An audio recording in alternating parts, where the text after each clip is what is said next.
let's work on differentiating these 6 trigonometric functions. So we should know the derivative of sine, cosine, tangent, cosecant, secant, and cotangent. And to be honest, I do not remember all of these all of the time. The only two that I actually have memorized are these two. Sines go to cosines, cosines go to negative sines. And the reason that is because if I can remember those, then I can generate any of my other trigonometric functions, right? I can rewrite, for instance, that tangent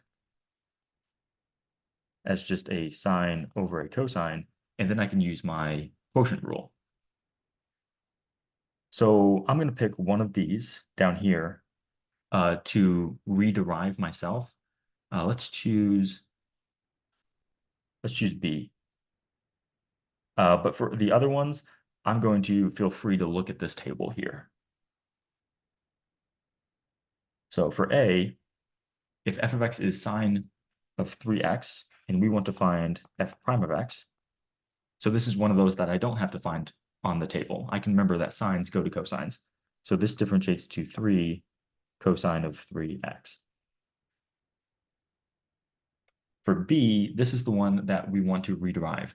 So before I differentiate, I'm going to rewrite this as 3 over sine of x.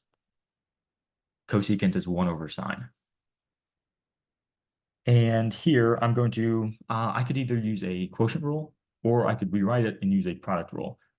Let's use a quotient rule. So g prime of x is going to be low d high, but what's the derivative of 3? It's just 0. Right, 3 is a constant. So low d high minus high, and then d low, sines go to cosines, all over low, low. And we should clean this up a little bit. Sine of x times 0 is just 0. So we have minus 3 cosine of x over a sine squared of x. And we could write this as the cosine over the sine gives you a cotangent.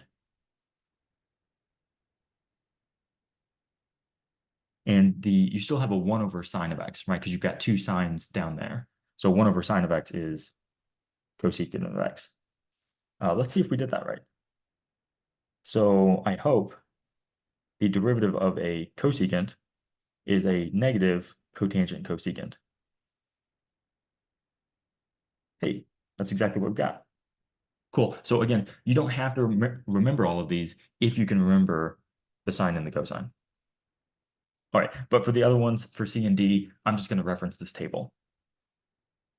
So for C, if h of x is 1/2 secant 2x, then by the derivative rule involving secant, the derivative of secant is a secant tangent. So we have a 1/2 secant of 2x, tangent of 2x. And then by the chain rule, the derivative of that 2x is a 2. And we should clean that up because it does simplify. The 1/2, the 2 are gone. We're left with a secant of 2x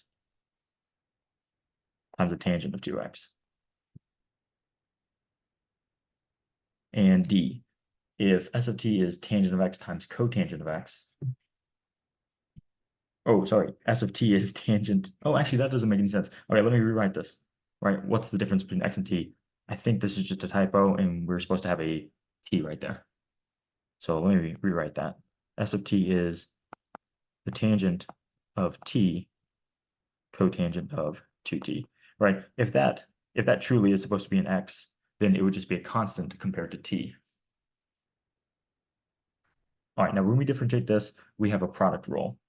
So s prime t is going to be, and actually I'm not ready to scroll back up there and look at that table.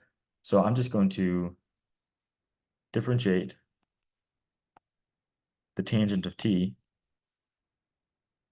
and I will copy down the cotangent of 2t.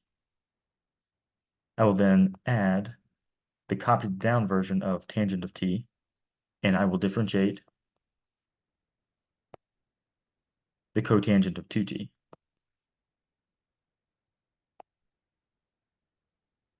All right, now I can tell myself, right, that's just my product rule. I just haven't differentiated yet.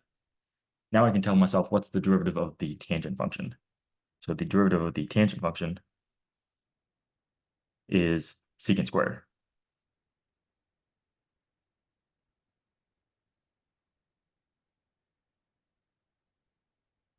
We have a cotangent of 2t plus a tangent of t. And then what's the derivative of cotangent? The derivative of cotangent is a minus cosecant square. So we have a minus cosecant squared of 2t, but then by the chain rule times the derivative of 2t, so times the 2. And we should clean this up. So we have a secant squared of t times a cotangent of 2t minus, because of that negative right there, tangent of t, a cosecant squared of 2t with a 2.